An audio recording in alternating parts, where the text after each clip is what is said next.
All right, Margaret, now we're going to take a look at your backstroke from the side view and over the top of the water.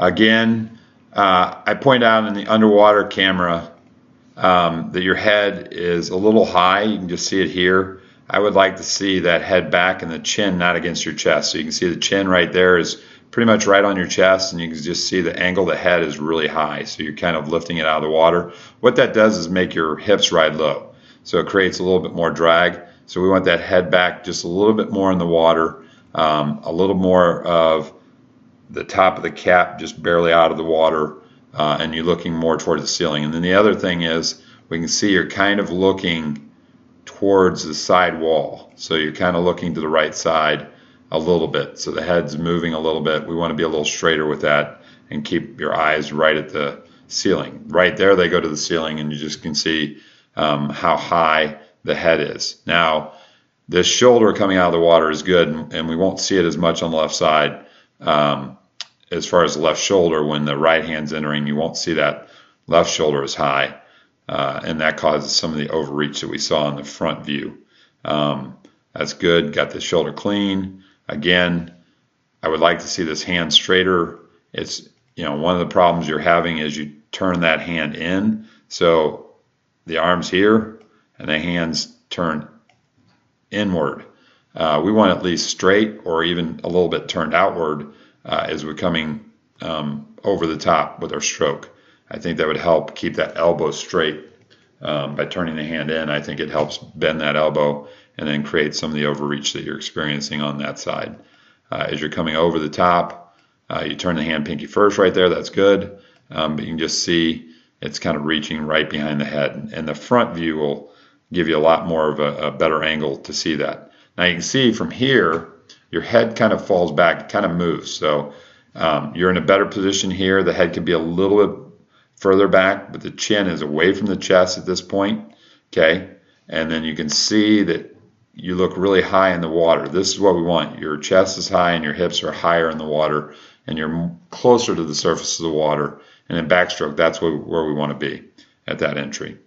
And then again, you come over with the left arm. Left arm tends to be straighter, and the entry is could have a little bit more of a turn. As you can see, we can see both your eyes, and you're turning to the right as you're trying to enter to the left. And we want to be more on that left side as we're entering on that side. I shouldn't see but one goggle. I shouldn't see both your eyes looking towards the camera as you're in this position. You just turn your head back. Again, now as you come into the wall for the turn, we'll see what we do at the turn. I believe, again, you're going to, swing that arm really low to the water and swing it straight around, and you're going to be a little more on your side than you are on your stomach.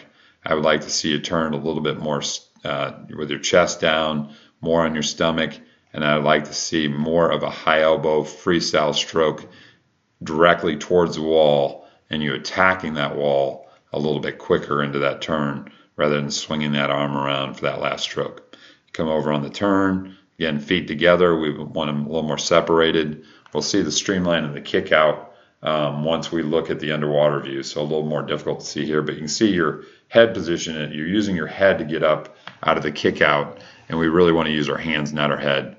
And there again, straighter arm on the left side. Again, you can see you should be with that shoulder, that left shoulder is up, so your shoulder's here. It should be, as you're entering the water, you should be more on the left side than the right side, and that hand should be turned pinky down. But because you're late with that shoulder rotation, that shoulder's high and it should be down in the water, and you should be more on that side. And then as you come through, again, you can just see on this side that that hand turns inward and then swings outward and then enters behind the head, and it's easier to see from a front view. If we can straighten a few of those things out, I think you have a very good backstroke, and mechanically it can get better if we can get the shoulder roll in the right place and get those arms doing the right things and the head back a little bit.